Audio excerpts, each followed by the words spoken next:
Welcome back, everybody. All right, we talked some national politics. Now let's talk some Connecticut politics. Congressman Shays, obviously, in the middle of what the Weekly Standard called, quote, an increasingly contentious primary battle. That's putting it politely. You've argued that you certainly are the more electable candidate of the two.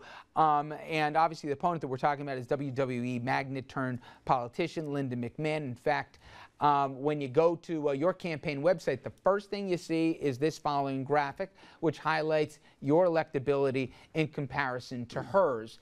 Well, tell everybody why you're more electable in a general than Ms. McMahon.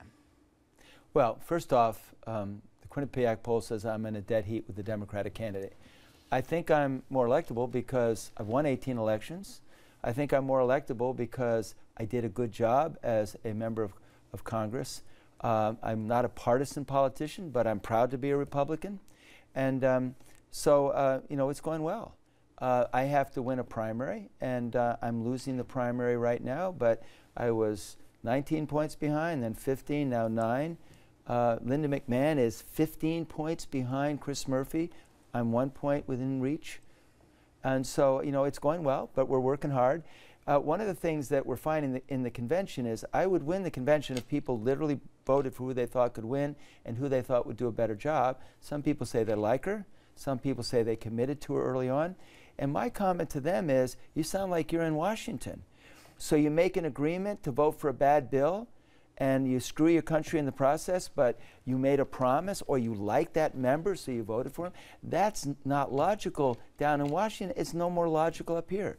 We're trying to tell the delegates they have a responsibility to their country, to their state, to their party, to their community, to find the best candidate. And I think if they do it based on that, I think I can win the nomination. How do you beat somebody who's going to spend $50 million?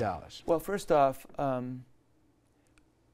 this guy took her on, and people thought that money could buy an election. Money can't buy an election. So we start with that premise. Secondly is, in a primary, there are 150,000 people who actually vote. We know who they are. It doesn't take millions and millions of dollars. So, you know, we have to just individually interact, tele-town hall meetings, letters, advertising, but focusing on those voters. The one thing I want to say, if I could, I am not going to try to win a primary to lose the general election. I got to be who I am. And if who I am isn't what people want, then, you know, onward and upward. You know, she touts her business experience, and it's no secret. We've tried to have her come on the program, and at every opportunity she says maybe and then pulls out the end. I've talked to a lot of former employees of the WWE. They say that they're going to spill the beans about how they were treated, health care, absence of coverage, all the rest, and then the 11th hour, all of a sudden, they've worked out a deal and they can't speak. I'll give you an opportunity to speak to it, because to me, that's one of the underlying issues here. If you're going to tout your business experience, what exactly happened with the business? Well, no, if my experience of the last 21 years is valid, then hers is as well. But, you know, frankly, I don't think she's a fiscal conservative given all the money she wasted, $50 million. I don't think she's a social conservative given the business she's in. And I'm telling some delegates, how is it that she gave $11,000 to Rahm Emanuel in the Democratic Campaign Committee to defeat Rob in '06 and Nancy Johnson, my two colleagues, you know, on the firing line, and then in 2008 gave $9,800, nearly $10,000, to keep Nancy Pelosi in as Speaker. It doesn't make sense. It doesn't add up. I mean, that's she part calls you a rhino. She says Republican in name only here. You're not the real conservative in the race. Well, if I was a rhino, I'm one that has an attitude, and rhinos do. But you know what? When someone calls you a name and then doesn't describe why, they got a problem. I am a strong fiscal conservative. I'm strong on national defense. I was strong and am strong on immigration. You take these issues and you say, my gosh. But, you know, I happen to think gays should be able to serve in the military. I happen to believe in stem cell research. That would tend to have some people say, well, you know, he's not a conservative Republican on some of the social issues. I'm not.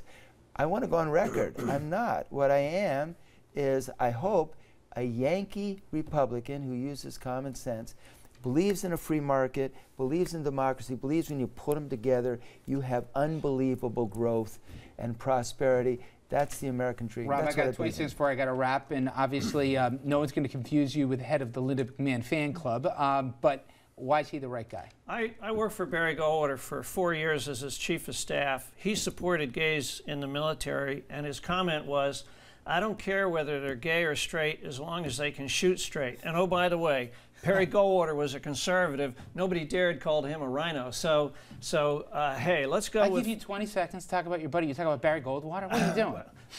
Elect Goldwater 2012. You know what? You didn't give him enough time. That was the problem. Don't even go there. You need far more time than that. Give him 10 minutes and he'll tell you.